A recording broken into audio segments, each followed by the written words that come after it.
두 손을 들고 고백하십시다. 날마다 더하시는 주님을 찬양합니다. 날마다 더하시는 주님을 찬양합니다. 오늘도 더하실 주님을 기대합니다. 오늘도 더하실 주님을 기대합니다. 주께서 더하시는 복된 삶을 살겠습니다. 주께서 더하시는 복된 삶을 살겠습니다. 옆에 분들 축복하십시다. 더하시는 축복의 주인공 되십시오. 더하시는 축복의 주인공 되십시오. 16세기 중반에 종교개혁을 일으켰던 마틴 루터나 존 칼빈이나 아니면 쯔빙글리 같은 사람들은 당시 로마 교회가 얼마나 부패하여서 교회가 아닌 이상한 종교 집단으로 변질되어졌는지에 대한 한탄하는 마음을 가지고 당시의 교회가 주장하는 것들이 얼마나 성경에서 벗어났는지에 대하여서 글로써 조목조목 반박하면서 하나님 말씀으로 돌아가야 된다, 은혜 가운데로 다시 돌아가야 된다 하는 그런 이야기를 글을 통해서 나타냈고, 그 글을 통해서 하나님의 이 개혁, 복음의 개혁의 운동을 일으켰던 것이었습니다. 그 중에 이 논문을 하나 발표를 하게 되어진데, 루터가 교회의 바벨론 감금이라고 하는 제목의 논문을 쓰게 되어지는데요, 원래 이것은 신학자들 그리고 지식인들이라고 말하는 그들이 무엇에 대하여서 잘못 이해하고 있는지에 관한 부분들을 라틴어로 조목조목 하나하나 잘못되어진 그 사상과 주장들을 반박하기 위해서 쓴 책입니다. 교회의 바벨론 감금이라는 논문의 내용은 교회가 어떤 외부적인 세력에 감금되어져 있다라는 의미보다는 교회라는 공동체가 성례전, 특히 세례와 그리고 성만찬에 있어서 잘못되어진 교리와 의식에 감금되어진 채 영적인 큰 손상이 초래되어지고 있는 현실의 상황들에 대해서 참된 하나님의 성경적인 관점이 무엇인지, 정말 주님이 원하시는 것이 무엇인지에 대한 글을 쓴 것이 바로 바벨론 감금이라고 하는 책입니다. 특별히 루터는요, 교회에 그동안 이루어지고 있었던 7성례전 중에서도 성찬과 세례에 대해서 이야기를 하면서 당시에 성찬식을 거행하는 그 교회의 모습들을 보면, 사실 오늘날에도 천주교가 그렇게 하고 있습니다마는 성찬식을 거행할 때에 사제들은 떡과 포도주를 먹고 마십니다. 그런데 떡과 포도주를 성도들에게는 주지 아니하고 떡만 주죠. 여러분 혹시 이 천주교 미사를 보신 분들은 아시겠습니다마는 그 성례전을 진행할 때에 포도주는 모든 성도들을 대신해서 대표하여서 이 사제만 마시고, 떡이라고 하는 이 전병을 사람들 입에 이렇게 집어 넣어줘요. 성도가 집어 먹는 것도 아닙니다. 사제가 그 앞에 사람들이 나오면 아하고 벌린 그 입속에 그 전병, 이 떡을 하나씩 입속에 쏙 집어 넣어줍니다. 그 이유가 있어요. 왜 그러냐면 그들은 주장하기를 사제들이 이 성례전을 진행할 때에 기도하는 그 순간 이 떡과 포도주는 단순한 떡과 포도주가 아니라 실제로 예수님의 살과 피로 변화되어진다, 그러한 교리와 사상을 가지고 있기 때문에 그래요. 그러니 이 포도주는 잘못 마시게 했다가는 어떻게 해요? 흘리기 일쑤예요. 주님의 피가 땅바닥에 그 거룩한 보혈이 함부로 떨어져서는 안 된다는 생각에 포도주는 사제들이 그냥 마시고요, 떡이라고 하는 그 전병은 사람 성도들의 손이 아니라 사제들의 손에 의하여 직접 입 속에 집어넣어 주게 되어지는 거예요. 그 이유는 뭐라 그랬다고요? 이 떡과 포도주가 실제의 예수님의 살과 피로 변화되어진다는 사실을 믿기 때문에 그래요. 옛날에 여러분 혹시 로메로라고 하는 영화를 본 적 있으신지 모르겠어요. 제가 연애할 때 아내 데리고 강남에 무슨 큰 극장 가서 봤던 기억이 나는데, 진짜 오래된 영화죠.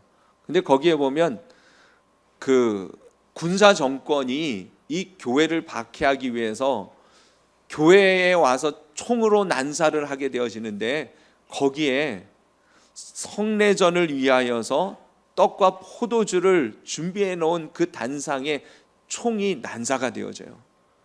그때 이 사제들이요, 난리가 나요. 왜요? 그것은 주님의 몸과 피라고 그들은 믿기 때문에 그래요. 근데 문제가 생깁니다. 왜 그래요? 이것을 그들은 화채설이라고 말을 하게 되어지는데, 이 성례전 때에 이 몸과 피의 실제적인 예수님의 몸과 피로 변화되어진다고 한다면, 그것은 성례전을 희생의 제사로 받아들이게 되어집니다. 그리고 예수님이 성례전을 거행할 때마다 그때마다 실제의 희생 제물이 되어 주신다는 사실을 이야기하게 되기 때문에 그래요. 여러분, 예수님은 우리들에게 이 성례전을 말씀하시면서 뭐라고 말씀하셨어요?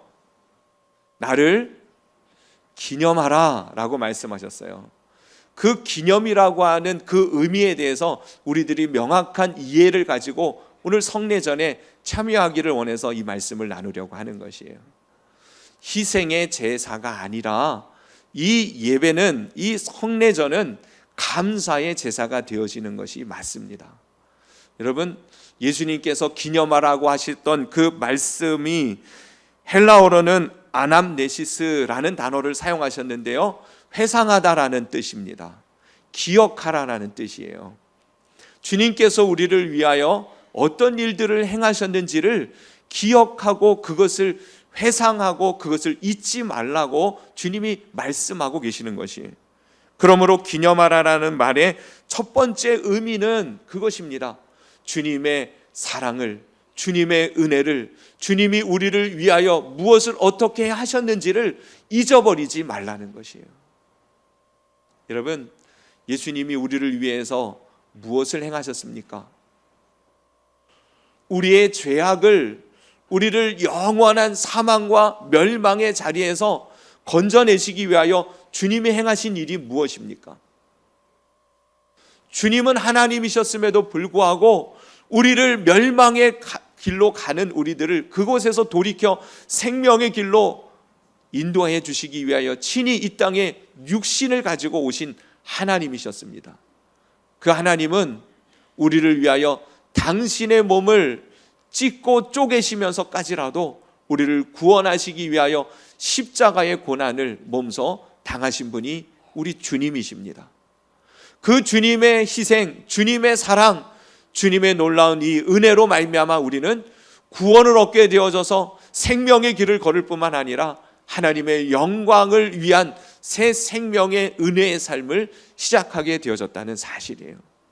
우리는 오늘 이 시간 주님을 기념하는 이 성만찬 예식을 통하여서 주님이 우리를 위하여 행하신 그 일들을 생각하며 베풀어 주신 놀라운 은혜의 축복의 자리에 다시금 서는 저와 여러분이 될 수 있기를 간절히 바랍니다.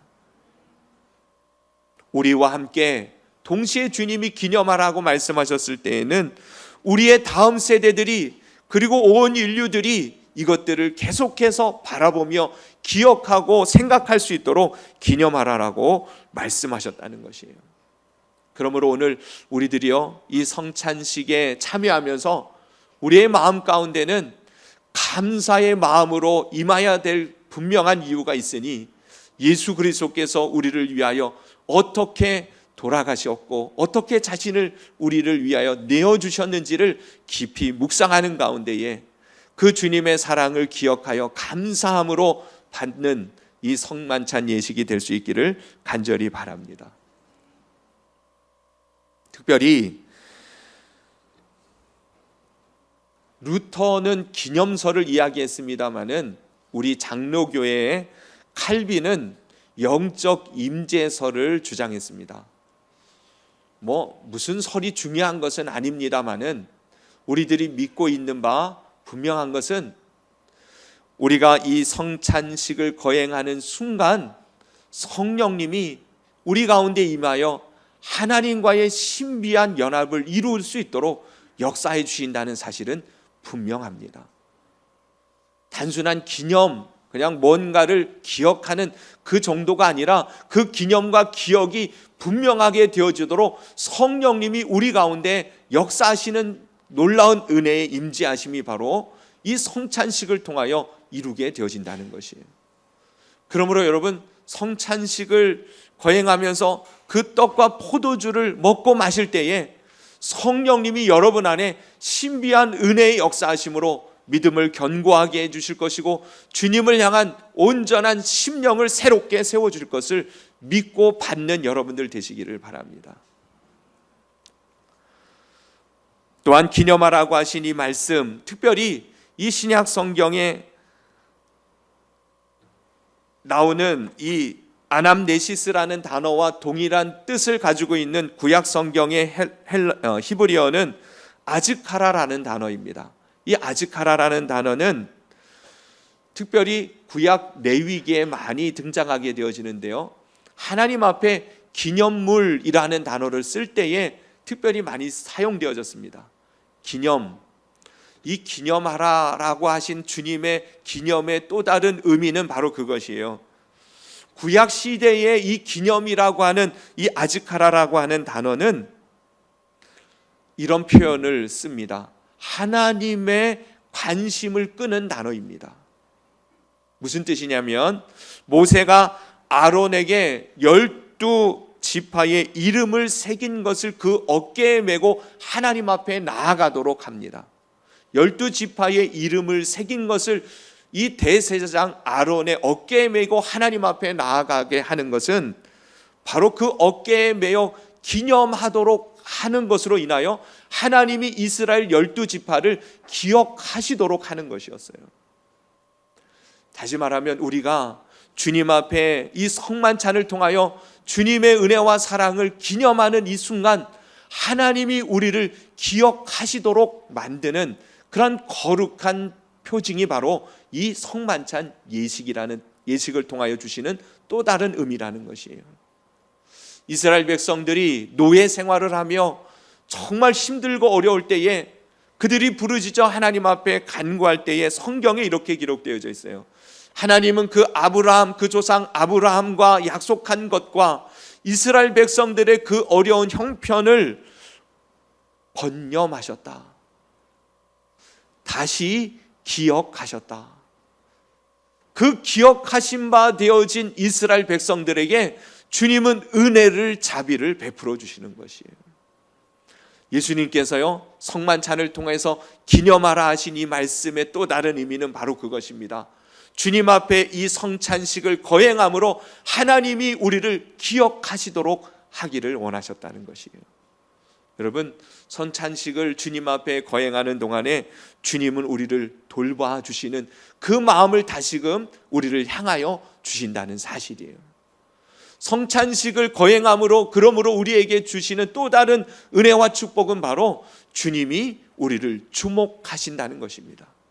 성찬식, 주님의 몸과 피를 먹고 마시는 우리들을 주님께서 주목하시고 우리의 삶을 돌보시며 기억하셔서 인도해 주시는 은혜가 임하는 시간이 바로 성찬 예식의 또 다른 주시는 은혜인 줄로 믿으시기를 바랍니다.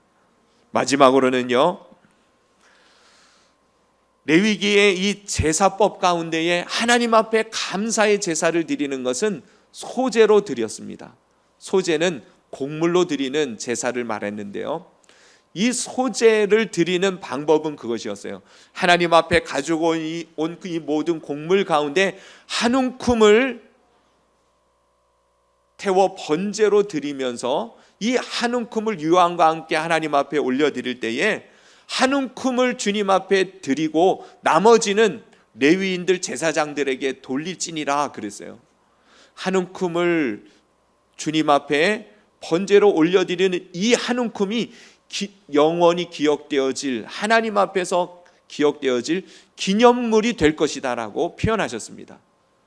다시 말하면 이 기념물이라고 하는 것은 어떤 것들의 대표의 의미를 가지고 있는 것이에요. 하나님 앞에 우리가 성만찬을 통하여 기념하는 그 순간에는 우리의 삶의 모든 것들이 주님의 것이며 하나님 앞에 드려지는 삶을 고백하는 그러한 또 다른 믿음의 제사가 바로 산 제사로 드리는 것이 바로 이 성만찬 예식이라는 것이에요. 여기서 우리들이 정말 기억해야 하고 주의해야 할 것이 있는데요. 여러분, 대부분의 많은 성도들은 특별히 살인을 저지르거나 간음을 하거나 아니면 남에게 해로운 죄악을 끼쳐서 특별한 문제를 일으키는 성도들의 삶이 아니라 어떤 경우에는 정말 교회 안에서 열심히 신앙생활도 잘하고 주일 성수도 철저히 하고 11조헌금도 잘 드리고 말이에요. 그러는데 그거 외에 다른 모든 삶은 마치 자신이 자기가 생각한 대로 자기 마음대로 자기가 결정하고 자기가 선택한 대로 자유롭게 살아갈 수 있는 것처럼 생각하는 경향이 있어요. 무슨 말이냐면 예수 그리스도의 은혜 안에 우리가 하나님의 자녀가 되고 하나님의 것으로 부름을 받았다면 우리의 모든 것은 다 주님의 것임을 인정할 수 있어야 되는 것이에요. 주일날 예배 한 번 드리면 나머지 모든 시간은 내 시간이 아니에요. 로마서 12장에 주님께서 뭐라고 말씀하셨습니까? 그리스도 안에서 거듭난 우리, 복음의 은혜 안에 의롭게 되어진 우리들이 이제는 우리의 삶 전반을 다 하나님 앞에 산제사로 드릴 것이 아니냐고 말씀하고 있지 않습니까? 이 기념물로 드리는 이 성찬 예식을 통하여서 주님이 우리들에게 요구하시는 것은 그것이에요. 우리의 삶의 모든 것이 다 주님의 은혜 안에 주님의 것으로 주어졌음을 고백하게 되어지는 것입니다. 어느 한 부분이 아니에요. 그것이 기념물이 되어져서 모든 것이 다 주님 앞에 드려지는 것처럼 이 기념하는 이 성찬 예식을 통하여서 주님께 우리의 모든 것들이 주님의 은혜 안에 온전히 주님의 것으로 드려지고 그 은혜 안에 새로운 삶이 또한 주어졌음을 믿음으로 고백하는 것이 바로 성찬 예식이 되는 것입니다. 우리의 모든 것이 주님의 은혜 아래 있음을 고백하는 의미로 성찬식을 거행하게 되어지는 거예요. 저는 오늘 이 성만찬을 거행하는 저와 여러분들이 주님의 은혜와 사랑을 특별히 기억하며 성령님의 임재하심을 통하여 우리의 마음에 다시금 주님의 사랑의 은혜가 충만하게 회복되어지는 이 시간이 될 수 있기를 간절히 바랍니다.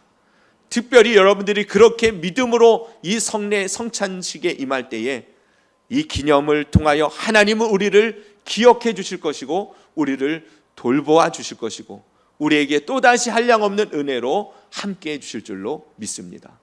더 나아가서는요, 이것이 기념물이 되어지도록 우리의 삶의 모든 것이 하나님의 것임을 고백하며 주님 앞에 드릴 수 있는 기회가 되어지는 그러한 성찬 예식이 되기를 간절히 바랍니다.